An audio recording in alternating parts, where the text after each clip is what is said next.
Yung alam mo sa sarili mo na bobo ka, tapos magpapatulong ka para masalba yung sarili mo. Pero yung nagpatulungan mo, kapareho mo palang bobo. Ganito yung nangyari kay Kiko dito. Sunod-sunod na tanong, sunod-sunod na wala siyang maisagot, sunod-sunod na nagpapatulong siya, sunod-sunod na sunog silang dalawa. Yung halos hindi ka na magsalita, pero naipipinta sa mukha mo, Kiko, yung katangahan at kabubuhan mo. Yung halos maihi ka na sa pantalon mo, kumakapit ka na nga dyan, kasi parang matutumba ka na sa hiya. Panoorin natin to. Masaya to. Who was the first to start reclaiming in the South China Sea? At least from the Philippine diploma. What country, Papatulong siya. Mr. President? Malaysia actually reclaim yung layang-layang Oh, you're from the DND. DNC. Yes, our DND resource person says that it was Malaysia. Malaysia daw. Ba't nagpapatulong ka sa resource person? Pag dinig ba yan? Debate yan eh. Di ba? Tapos nagpapatulong ka sa resource person. Bobo talaga yun, no? Nagdala pa ng kakampi, bobo din. Okay. That started claiming, no? Okay. And of the claimant countries, sinong pinaka-aggressive? Of the claimant countries. I'm not talking about 1 China, month, 1 China, year. of In the course. last 20 years, China. Yes. China daw. Okay. Sino pinaka maraming reclamation? China. As of now, Vietnam. China, gumaganyan siya, China. As of today, Vietnam, according to the DND, Mr. President. What country offered the United States not to militarize the reclamations, etc.? What country ha? What country?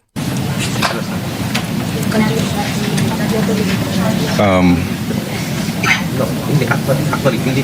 Kapit! This was the first one. President Ramos was the first to say not to militarize that. Ramos. Yeah, before.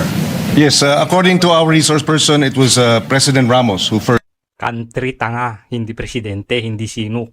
Anong country, bobo? Okay. requested not to militarize the area, Mr. Okay. President. Not bad yung taga-DND, sir.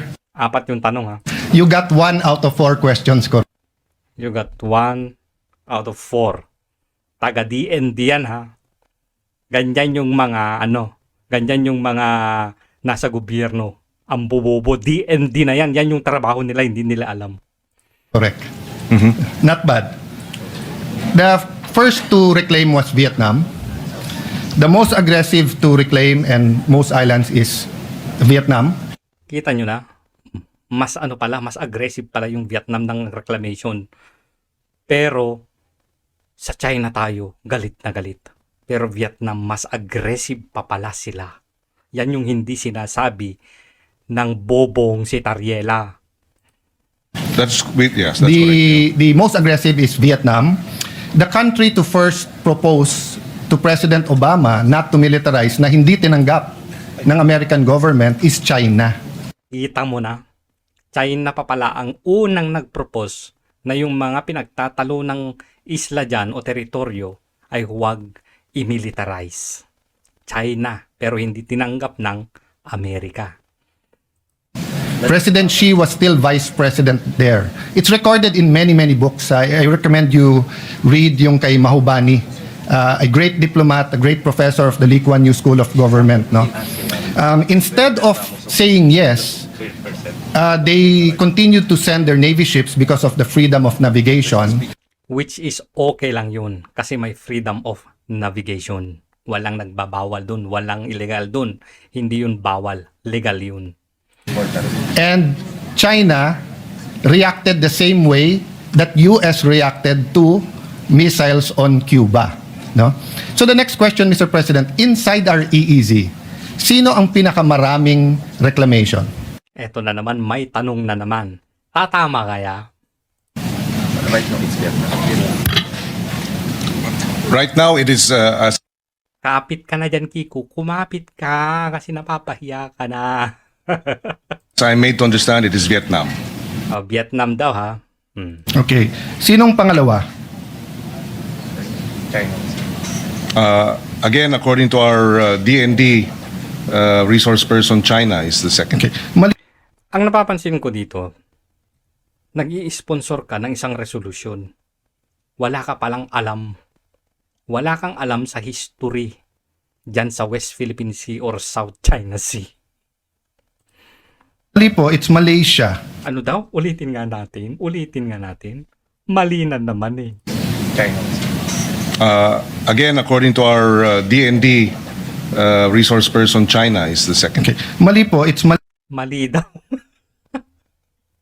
Hindi nyo alam kung anong bansa, kung ilan ang bilang ng mga nire-reclaim nila. Taga-DND kayo? Talaga? Totoo? Puro mali sagot nyo. Isa pa lang tama nyo. Tatamaan kayo dyan sa akin eh. Malaysia. So, tama ako, Malaysia. Ngiting aso, pahiya, Kiko. Tsura mo parang unggoy ka na dyan, oh. Natatawa-tawa ka na lang. Puro mali yung pinagsasasagot ninyo dyan. Kasi, Malaysia has 5. Well, if he considers the one by Taiwan because of the one China policy, then tied ang Malaysia at saka China. May I know if militarized etong mga nireclaim ng Vietnam at saka ng Malaysia? May tanong na naman, militarized pa yung nireclaim ng Vietnam at saka Malaysia. Sagot. Puro tanong, sige tanong, Kiko, tanong, Kiko, matching tanong. Wala siyang alam. Depends on ano, kung naglalagay ng military office. Yung sa Vietnam din, pero sa military. Yes, according to our resource persons in Vietnam, there are military personnel and officers. And May military personnel. Military personnel lang naman, but hindi militarized.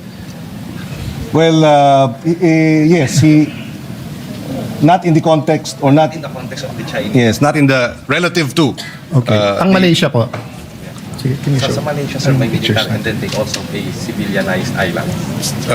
Similar. They have the military, but they also have civilianized islands, Mr. President. Personnels lang daw yung nandun ha. Personnels lang ha. Kita mo yung itsura ni Kiko, yung natutulala na lang siya. Ang lalim ng iniisip niya na hindi niya maintindihan kung ano ang nangyayari. Naiihi ka na sa pantalon. Tignan nyo lang. Tignan nyo lang. Tulala. Yeah, kasi Tulala pa rin hanggang ngayon. kasi kung ba sabi military. Isa-isa pictures. Actually, it's military. Yeah. It's part of defense. So, doing national defense on our part is not actually military. Sige nga. Mr. President, I'm looking for the pictures, but I don't know kung hindi lang authorized ang representative nyo sa DND. Ang features ng Vietnam at Malaysia are may missile silos, may May missile silos. Ano pa? military ships, Military ships. Ano pa? may radars. May radars. Ano pa? I showed it already in this session hall. Pero ang sabi ng taga-DND, military personnels lang daw. Bobo, di ba? Walang kaalam-alam, di ba? Ibebenta tayo ng mga hinayupak na to. Hindi ninyo alam na may mga radar, may mga missile silo na pala doon? Ang pagkakaalam nyo lang, military personnels lang yung mga nandoon? Ay, wow! So hindi totoo na hindi militarized ang Vietnam at saka ang Malaysian features. I'm trying to look. So, hindi totoo. Mali na naman yung sagot ninyo. Puwang pupo? Hindi ko maintindihan. Nagtatrabaho ba talaga tong mga to? O nagpapalagay na lang ng itlog sa kanilang mga opisina? Kumbaga, basic tong mga tinatanong eh. Basic sa trabaho nila kasi yan naman talaga ang trabaho nila. Pero wala silang alam. Look for the pictures. Is it there? Yeah, that one. Can you show that, please? Forward natin ang konti. Ulit ni Justice Carpio. Pag hindi ka nag-protest, Ito pa, hindi din nila alam. malulusaw, I don't know his exact term, pero maapektuhan daw claim natin. Did you hear that noise during that time? I may have picked it up, Mr. President. Yes. I don't know. I'm not sure exactly when he Yes. said that. Aminin mo nang hindi mo alam. Nagpapalusot ka pa, I may have picked up, Mr. President. Hindi mo alam. Ganun lang yun, aminin mo lang. Bobo. There were a number of Yeah, times. he yes. together with many advocates kept on saying, whether I was foreign minister doon o hindi, na pagka hindi ka nag-protest, parang sa atin sa domestic law, di ba, na parang pag 30 years, yung lupa, walang titulo, uninterrupted, walang nagclaim, nagkakaroon ng latches o na-estopel ka. Is there a personnel from DFA here? Yes. Yes. Oh, may resource person pa siyang taga-DFA. Maybe we'd like He to get... probably used to work for you. Yeah, so let me ask that question. Is the principle of estoppel or of latches applicable to what we are contesting or what we are fighting for in the South China Sea? Ang sinasabi niyang stopel o latches, yung para bang kumbaga yung sa lupa, kapag matagal nang nakatiwangwang yun, at walang nagkiklaim, pwedeng patituluhan yun. Ganon.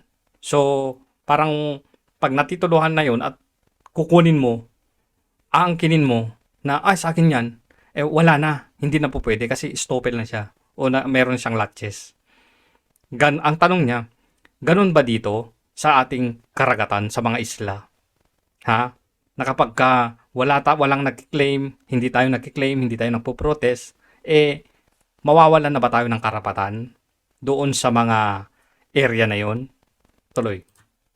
So tama ba si Justice Carpio na pag hindi tayo nag-protest, mawawala yan? Yun ang magandang tanong. Ano kaya sasagot nila? Tatama na kaya sila? That's the reason why we protest. Kasi we will be bound to that. So it does. Kaya tayo nag-protest. As a general principle, the resource person says yes. Latches may, over time, affect our claim, Mr. President. Maybe we have to correct that, Mr. President. Napakadelikado ng statement na yon. Alam niyo, Mali na naman. Mali na naman. bakit? Kasi nung panahon ni President Aquino and even during the Duterte time, we did not protest Vietnam and Malaysia. Ibig sabihin, wala na yun. Ganon? Pububoy. So kung tama yung sinasabi ni Justice Carpio, wala na tayong claim sa... Gagi. Pansin niyo yung itsura niya? Mali na naman, leche. Ang bobo ko talaga. Wala na akong tumama. Sa 38 features ng China, so na claim nila, ang nasa loob ng EEZ natin Ito maganda to. 38 ang claim. Ilan ang nasa loob? na apat, Apat lang daw yung nasa loob ng EEZ natin. sa 24 na claim ng Vietnam, nasa 24 na claim ng Vietnam, EEZ natin 11, 11, mas marami pa yung nasa loob ng EEZ natin. tapos yung Malaysia may 5, Malaysia 5, Taiwan, yung Ito Island nasa loob, hindi natin pre-notice yun, Mr. President. So yung China pa lang may pinakamababa na claim na mga isla natin. Ha? China, mas mababa pa pala yung mga nasa loob ng ECC natin. Pero ang ingay-ingay natin sa China, bakit kaya? Di ba? So, let's dispel that malicious political statement Yumuyo ko na lang ang tanga. because it is not a legal proposition. Wala sa UNCLOS ang latches at saka estoppel. Wala Kita mo na? Natutulala si Kiko Matching. Pahiyang-pahiya, grabe. po doon, hindi ibang-iba yung law of the sea sa law of land.